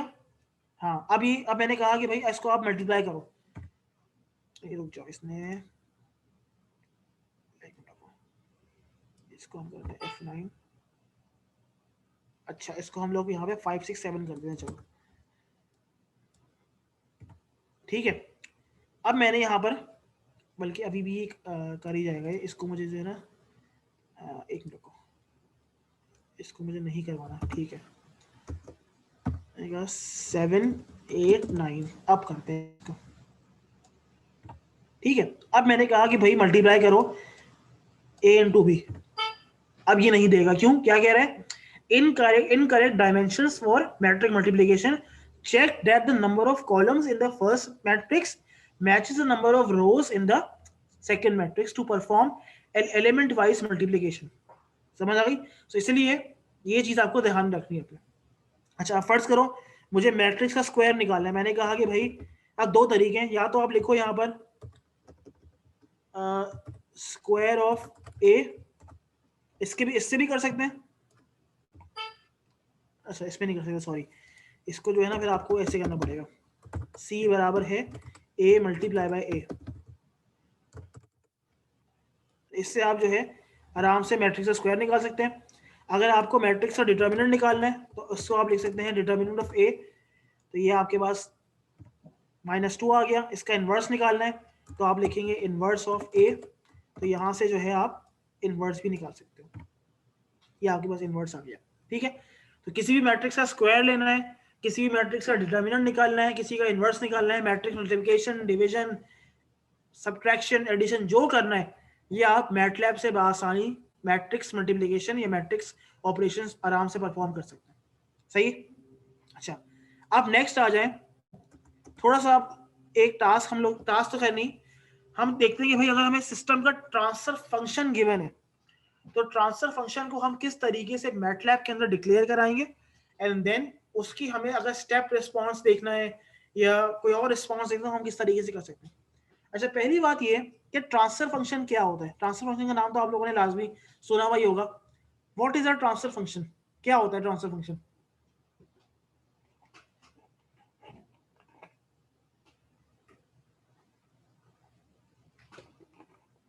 बताएं क्या होता है?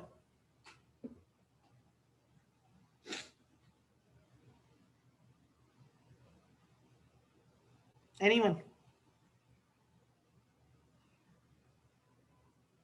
What is meant by transfer function of a system? बहुत सिंपल है.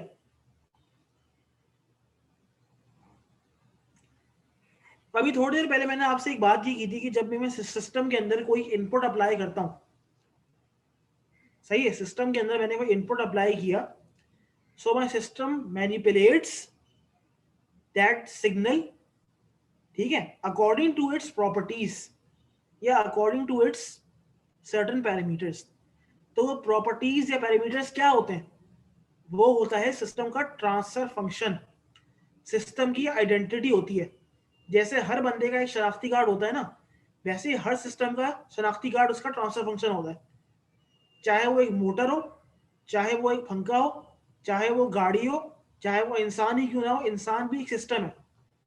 तो हर सिस्टम का एक ट्रांसफर फंक्शन या उसकी आइडेंटिटी होती है कि भाई अगर मैं इस सिस्टम के अंदर कुछ इनपुट अप्लाई करूंगा, so how will my system manipulate and behave to that signal?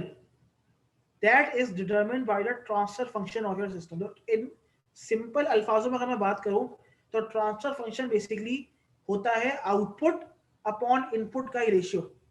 ये आउटपुट बिहेवियर कैसा है upon the input behaviour, this ratio या this division is called as the system transfer function. सही है, ये आपके सिस्टम का ट्रांसफर फंक्शन होता है. अब वो हर सिस्टम का आपको गिवन होता है, ठीक है.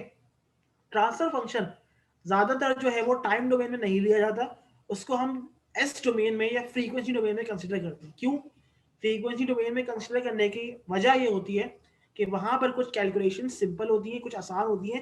That is why we always consider transfer function in s domain. और एस डोमेन क्या होती है? फ्रीक्वेंसी डोमेन होती है. क्लियर? अच्छा, अब आ जाओ, मैं आपके यहीं से उठाता हूं.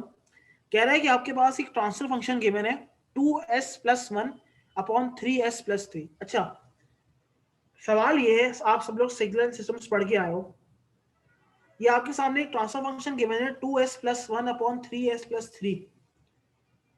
इसके अंदर जीरोस कितने और पोल्स कितने हैं? कोई बताएगा मुझे?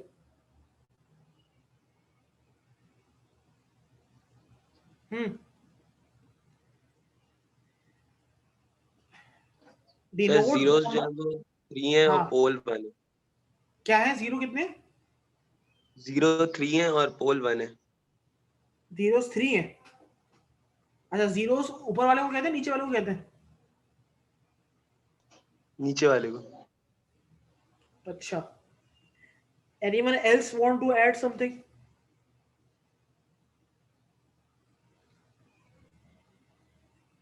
अच्छा, पहली बात तो ये क्लियर करें कि जो चीज डिनोमिनेटर में होती है ना, जो चीज ट्रांसफर फंक्शन के डिनोमिनेटर में होगी, that is your system poles. वो सिस्टम के पोल्स होते हैं. जो सिस्टम की स्टेबिलिटी, सिस्टम का बिहेवियर, ये सब चीजें इन पोल्स की वैल्यूज से हम डिटरमिन करते हैं. ये भी हम आगे लैब में देखेंगे, आगे इस लैब में नहीं, मतलब आगे आने वाली लैब में, कि सिस्टम के पोल्स किस तरीके से सिस्टम का बिहेवियर, सिस्टम की स्टेबिलिटी, सिस्टम का रिस्पॉन्स किस तरीके से डिटरमिन कर सकते हैं. और जो चीज न्यूमरेटर में होती है, दैट इज कॉल्ड सिस्टम के जीरोस. सही है. सेकंड बात ये है कि इन जो एस की जो टर्म्स आपके ट्रांसफर फंक्शन के अंदर मौजूद हैं, इनका ऑर्डर क्या है? ऑर्डर से बता दिया कि इनकी पावर कितनी है अभी. पावर की बात कर रहा हूं. पावर से बता दिया कि एस की पावर एन कितनी पावर है अभी?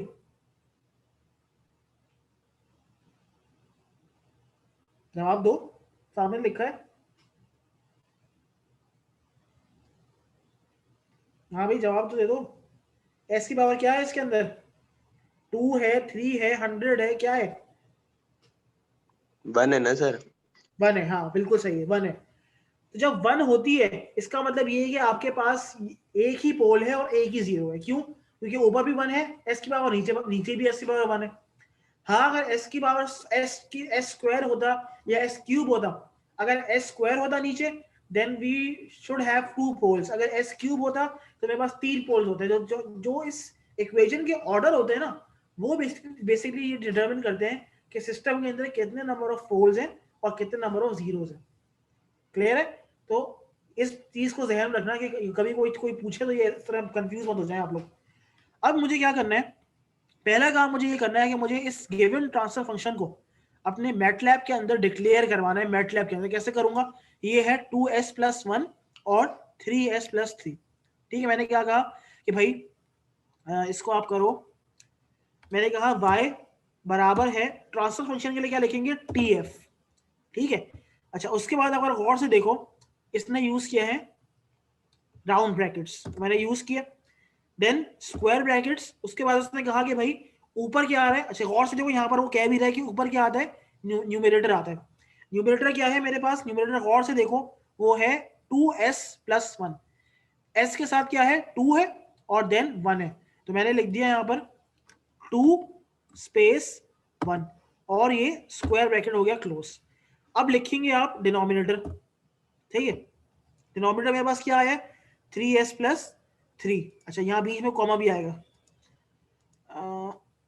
ठीक है जी, 3s + 3 है, तो मैंने यहाँ पे लिखा 3 स्क्वायर ब्रैकेट क्लोज और उसके बाद राउंड ब्रैकेट क्लोज।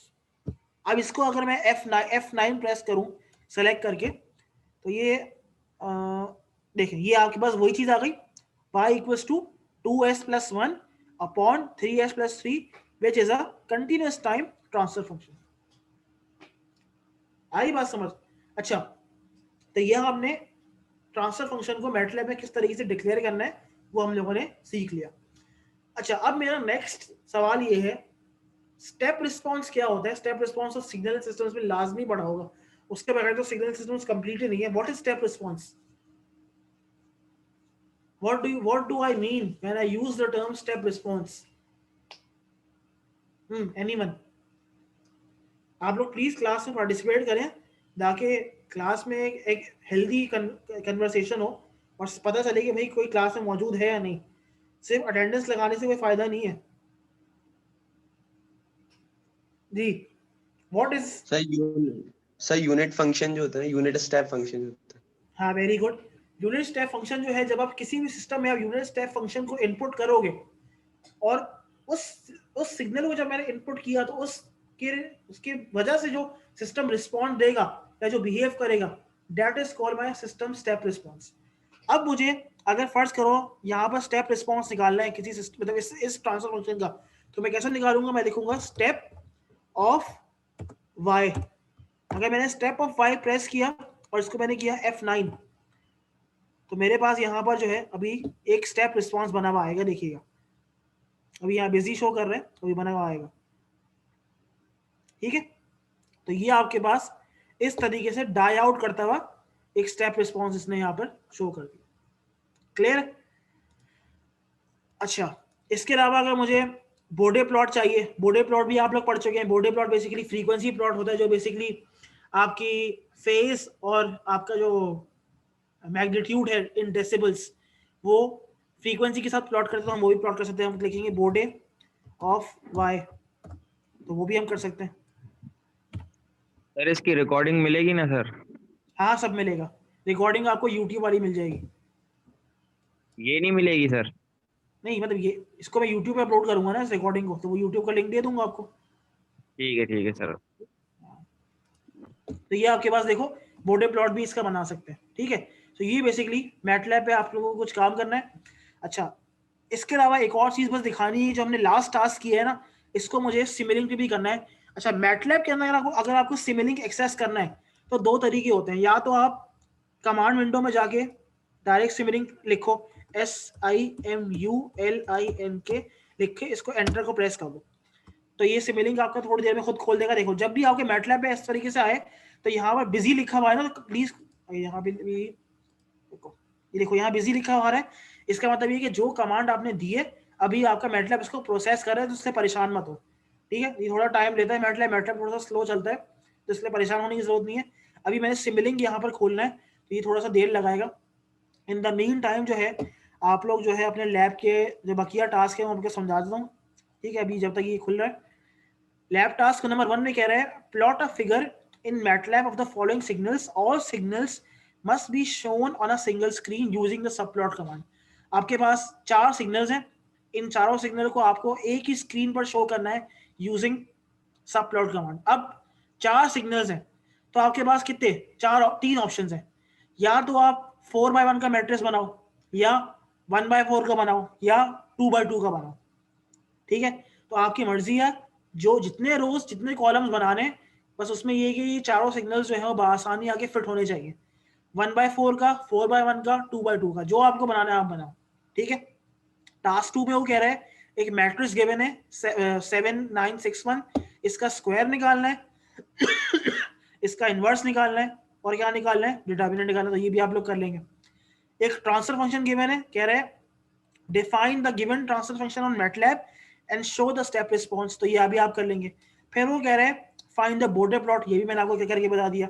फिर वो कह रहा है यूजिंग सिमिलिंग. तो अभी सिमिलिंग वाला टास्क जैसे ही मैटलैब खुलेगा मैं आपको क्या बता दूंगा कि किस तरीके से वो होगा. ठीक है, अभी थोड़ा टाइम लेता है, अभी भी बिजी लिखा हुआ आ रहा है, थोड़ा सा टाइम लेगा. ये खुल के आ गया. ठीक है, ये सिमिलिंग का स्टार्ट पेज जो है ये मेरे सामने इस तरीके से खुल गया है. ठीक है, इसको मैं जरा बड़ा कर लूं. अच्छा, अब मुझे इसमें क्या चाहिए, इसमें मुझे folder to project, blank project चाहिए, क्रिएट लाइब्रेरी, ब्लैंक मॉडल चाहिए. इसके अंदर जो है मैं एक ब्लैंक प्रोजेक्ट क्रिएट करता हूँ. इसको मैंने कह दिया SP21. इसको मैंने कहा okay, yes I want to create it.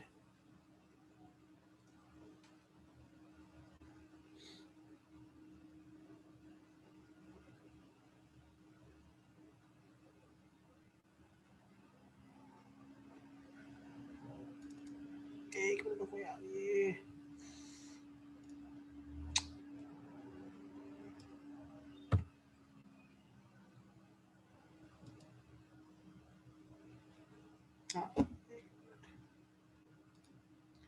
इसको आप जो है ना ब्लैंक प्रोजेक्ट छोड़ो, ब्लैंक मॉडल क्रिएट करो. ये तो ऐसे पता नहीं क्या नहीं हो रहा है.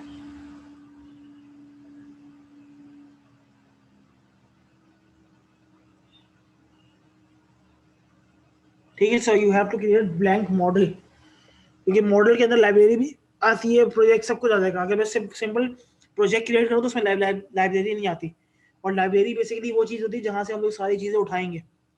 ठीक है, अच्छा, तो अब मैं क्या करूँगा, सिमिलिंग के जरिए जो काम मैंने मैटलैब पे यहाँ पर किया था अभी स्टेप रिस्पॉन्स वाला, वही काम मैं यहाँ पर करूँगा. ठीक है, तो ये मेरे पास इस तरीके से खुल के आ गया. इसको मैं थोड़ा सा बड़ा कर लूँ, बड़ा हो गया. अब मुझे क्या करना है, मुझे स्टेप रिस्पॉन्स चाहिए 2s+1 अपॉन 3s+3 का. ठीक है, पहला काम क्या करेंगे, आप जाएंगे इसकी लाइब्रेरी के अंदर, लाइब्रेरी को ब्राउज करेंगे. ठीक है, तो मेरे पास इस तरीके से और से देखो ये सब चीज़ें यहाँ पर खुल के आ गई कि मुझे जो चीज़ चाहिए मुझे यहाँ से मिल जाएगी. अच्छा, अब मुझे क्या चाहिए, मुझे ट्रांसफर फंक्शन डिक्लेयर करना है, तो परेशान होने की ज़रूरत नहीं है. इसके अंदर हम जाएंगे, पहली बात तो ये कि हम इसमें कंटिन्यूस ब्लॉक में जाते हैं, और यहाँ से जो है मैंने अपना कंटिन्यूस ब्लॉक में जाके ट्रांसफर फंक्शन का एक ब्लॉक है, इसको मैंने कहा कि भाई आप इस ब्लॉक को ऐड कर दो. ठीक है, ये यहाँ पे ऐड हो गया होगा. कैसे ऐड करेंगे, राइट क्लिक करोगे, ये जरा डिले कर रहा है, राइट क्लिक करके ऐड ब्लॉक टू मॉडल, जो भी आपने मॉडल का नाम दिया है वो यहाँ पर आ जाएगा, या Ctrl+I भी कर सकते हो इसको. ठीक है, नेक्स्ट मुझे चाहिए उसका रिस्पॉन्स चेक करना है, मुझे ऑसिलोस्कोप चाहिए. ऑसिलोस्कोप के लिए आप यूज करोगे अपना सिंक यूज करा, तो सिंक में जाके मेरे पास स्कोप आ गया, इसको मैंने कर दिया ऐड ब्लॉक. फाइनली मुझे एक सोर्स चाहिए, मुझे एक स्टेप सिग्नल चाहिए. मैं सोर्सेज में जाऊंगा और यहाँ से मैंने स्टेप सिग्नल जो है वो सेलेक्ट कर लिया. अब मेरे इस पे देखें ये तीनों चीज़ें आ गई, इसको अलग अलग कर लो. ठीक है, इसको अलग अलग कर लिया, इसको आपस में जोड़ लो इस तरीके से. अब हमें क्या करना है, हमें 2s+1 अपॉन 3s+3 इसके अंदर डिक्लेयर करना है. इसको मैंने डबल क्लिक किया. ठीक है, अब क्या था, न्यूमरेटर के क्या कोफिशिएंट से 2s+1, तो ये यहाँ पे था 2 * 1. डिनोमिनेटर में क्या था 3s+3. तो मैंने कहा कि भाई इसको आप करो 3 3, बाकी कुछ नहीं छेड़ना, बाकी सबको कर दें ओके, ठीक है। थोड़ा सा बड़ा कर लो इसको चाहो तो नीचे कर लो इसको, ठीक है। ये मेरे पास आ गया। अब स्टेप में गया, स्टेप की मैं कुछ वैल्यूज चेंज करता हूँ। स्टेप सिग्नल की इनिशियल वैल्यू क्या होती है 0, फाइनल वैल्यू क्या होती है 1। स्टेप टाइम, स्टेप टाइम क्या होता है? स्टेप टाइम बेसिकली वो टाइम होता है जहां आपका स्टेप सिग्नल 0 से 1 जाएगा। तो स्टेप टाइम हमेशा 0 लेते हैं, इसको कभी भी 1 नहीं लेते। इसको मैंने कह दिया 0, बाकी इसको मैंने कर दिया ओके। अच्छा ये आपकी बाकी I am good to go. बाकी मैंने क्या किया, मैंने ऊपर अपना ये बेसिकली मेरी स्टिमुलेशन की टाइम है, इसके आपकी मर्जी, आप 1 जो भी रखना रखें, तो इसको भी मैं रख रहा हूँ 15, ठीक है। बस और कुछ नहीं करना, इसको मैंने यहाँ से कर दिया रन, ठीक है। अभी रन करेगा, जब यहाँ पर कंपाइल हो जाएगा पूरा, then I will show you the oscilloscope जो इस पर रिजल्ट आ रहा होगा, ठीक है। ये रेडी हो गया, इसको मैंने किया डबल क्लिक, अभी मेरे पास स्कोप खुलेगा इसका, ठीक है। अच्छा ये बिल्कुल वैसा ही आपके पास रिजल्ट आ रहा है। अगर आप चाहें तो मैटलैब से वेरीफाई भी कर सकते हैं। कैसे वेरीफाई करेंगे? वापस मैटलैब के अंदर गए, इसको मैंने वापस F9 प्रेस किया, तो ये देखें ये मैटलैब का रिस्पॉन्स है और ये आपका सिमुलिंक का रिस्पॉन्स है, दोनों बिल्कुल सेम आ रहे हैं। तो मैटलैब और सिमुलिंक बेसिकली बिल्कुल सेम काम करते हैं। फर्क ये है कि मैटलैब वो काम कोडिंग के जरिए करता है, सिमुलिंक वो काम किसके जरिए करेगा? ब्लॉक डायग्राम के जरिए। आई बात समझ? क्लियर है यहाँ तक? ये आपके सर जी जी सर मैं कह रहा था कि ये लैब टास्क जो है वो सिमुलिंक के जरिए करने हैं या मैटलैब के जरिए करने हैं? इसमें क्या लिखा हुआ है?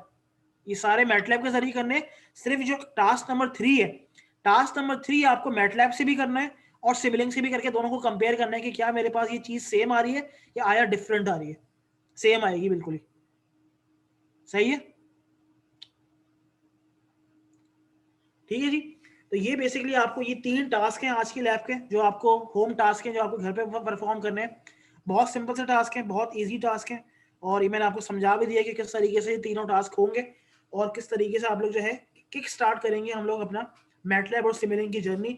आगे इंशाल्लाह इसको और डिस्कवर करते रहेंगे, बट ये कि ये लैब अगर सही तरीके से कर लेंगे तो इंशाल्लाह आगे आपको मैं गारंटी दे सकता हूँ कोई मसला नहीं होगा, सही है। तो बस ये लैब खुद करें और कोशिश करें कि समझ के करें। जहाँ कोई चीज़ समझ नहीं आती, गूगल भरा पड़ा है, मुझसे पूछ लें। गूगल वैसे मैं गूगल ज़्यादा बेहतर बता देगा मुझसे, ठीक है। गूगल में आप सर्च करेंगे, एक एक चीज़ आपको वहाँ पर आराम से मिल जाएगी, कोई मसला नहीं है इसके अंदर। तो ये 3 टास्क हैं जो इंशाल्लाह आपको नेक्स्ट मंडे रात 12 बजे से पहले LMS पर ही सबमिशन से होंगी। LMS पर मैं सबमिशन ऑन कर दूंगा, PDF फाइल जमा करवाएं और बस बाकी खत्म काम, सही है। क्लियर है? कोई मसला है किसी को? तो कोई सवाल है अभी पूछ लें, तो मैं अटेंडेंस एक दफा और लूंगा और उसके बाद जो है हम लोग क्लास। मैटलैब का सॉफ्टवेयर अपलोड कर दें सर। मैटलैब के लिए मैं लिंक आपसे शेयर कर दूंगा LMS पर ही, तो आप वहां से उसको एक्सेस कर लीजिएगा, वहां से आप लोग डाउनलोड कर लीजिएगा। जिसके पास मैटलैब नहीं है, ट्यूटोरियल वीडियो किस तरीके से डाउनलोड करना है, किस तरीके से उसको हम लोग फाइल जाके चेंज करेंगे, सब मैं आपको शेयर कर दूंगा। आप लोग उसको स्टेप बाय स्टेप फॉलो कीजिएगा और मैटलैब जो है वो डाउनलोड कर लीजिएगा। आज इंशाल्लाह रात तक मैं अपलोड कर दूंगा वो, सही, मेरे पास पड़ी भी है वो। बहुत शुक्रिया। अच्छा अब मैं चाह रहा हूँ अटेंडेंस में एक दफा और ले लूँ, ताकि रह गया था उसकी अटेंडेंस हम लोग वापस ले लें। अरहम असलम है सर, मुझे यासर का अभी मैसेज आया, वो थोड़ा रूरल एरिया से, बलूचिस्तान से, तो उसकी काइंडली अच्छा, लगा दीजिए। ठीक है। तनवीर है?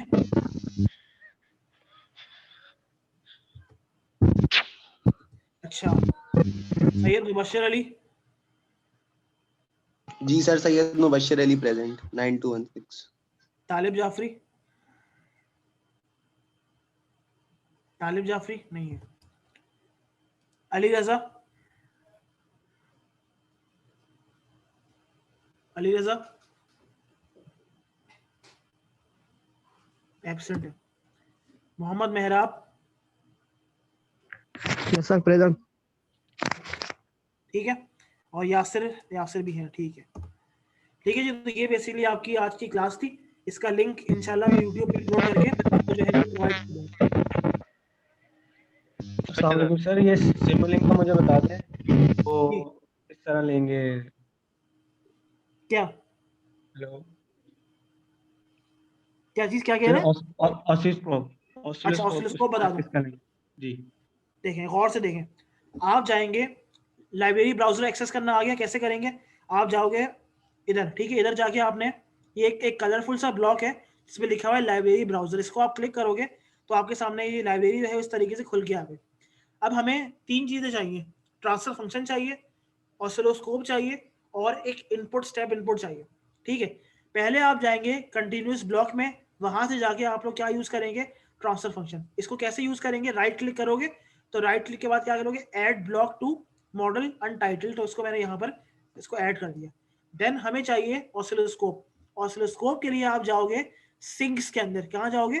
सिंक्स, नजर आ रहा है लिखा हुआ सिंक, यहाँ मैं गया, इसको मैंने यहाँ पर यहाँ मैंने देखा स्कोप, इसको मैंने ऐड कर दिया इस तरीके से। अब मुझे इनपुट सिग्नल चाहिए, उसके लिए मैं यूज करूंगा सोर्सेस।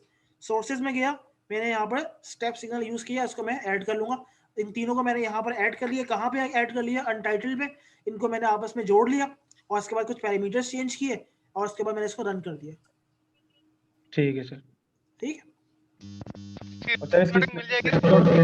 हाँ रिकॉर्डिंग मैं अपलोड कर दूंगा LMS पर, आप लोग वहां से एक्सेस कर लीजिएगा इसको। सही है सर। जी इसके साथ हेडर भी लगाना है जब उसका PDF बनाएंगे? नहीं, PDF फाइल जो जमा कराएंगे, एक बार याद रखें कि जो भी आप काम कर रहे हैं, जो भी मैटलैब पे काम कर रहे हैं, सिमुलिंक पे काम कर रहे हैं, पहली बात तो ये है कि सब स्क्रीन्स की विंडोज की स्क्रीनशॉट होगी। ऐसा ना हो कि कोई कोडिंग कोड मिस हो या कोई डायग्राम मिस हो या कोई आउटपुट मिस हो, क्योंकि एक एक चीज पे मार्क्स मिलेंगे आपको। तो पहली बात तो ये कि हेडर वेडर जमा नहीं करवाना है, सिर्फ आपको रिजल्ट जमा करवाना है।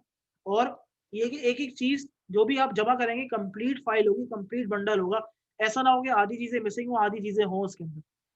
सही है, तो आप लोग सब चीजें जमा करवाएंगे उसके अंदर। अगर मैं इस ब्लॉक डायग्राम की बात करूं तो ये ब्लॉक डायग्राम की भी स्क्रीनशॉट जमा होगी। अगर मैं इस ऑसिलोस्कोप की बात कर रहा हूँ तो इसकी भी स्क्रीनशॉट जमा होगी। अगर आप जैसे मतलब एक एक चीज जमा करानी है आपको इसकी। ठीक है सर। जो भी कोडिंग की है, कोडिंग की भी आप लोग क्या करेंगे, एक एक कोड जो है वो या तो एक एक चीज जमा कराएंगे ताकि हर चीज का रिकॉर्ड हो मेरे पास। सही है सर। और कोई सवाल है किसी का? सर मैंने आपको सर व्हाट्सएप पे मैसेज कर दिया सर, मेरी आईडी चेंज थी तो मैंने आज ले लिया सर। अच्छा हाँ ठीक है, मैं वो कर दूंगा। ठीक है सर, मैंने व्हाट्सएप कर दिया सर आपको। ठीक है, सादेन जी जी असद हयात नाम है सर। अच्छा चलिए मैं देख लूँ। और कोई सवाल है किसी का? Okay sir. नहीं सर। No sir. ठीक है, तो बस आज की क्लास इंशाल्लाह एंड करते हैं। फिर नेक्स्ट जो हमारी क्लास है वो इंशाल्लाह 9 या 9:30 बजे इसी हफ्ते मतलब टाइम पे होगी, इसी दिन होगी। Okay sir. चलिए okay, thank you sir. Thank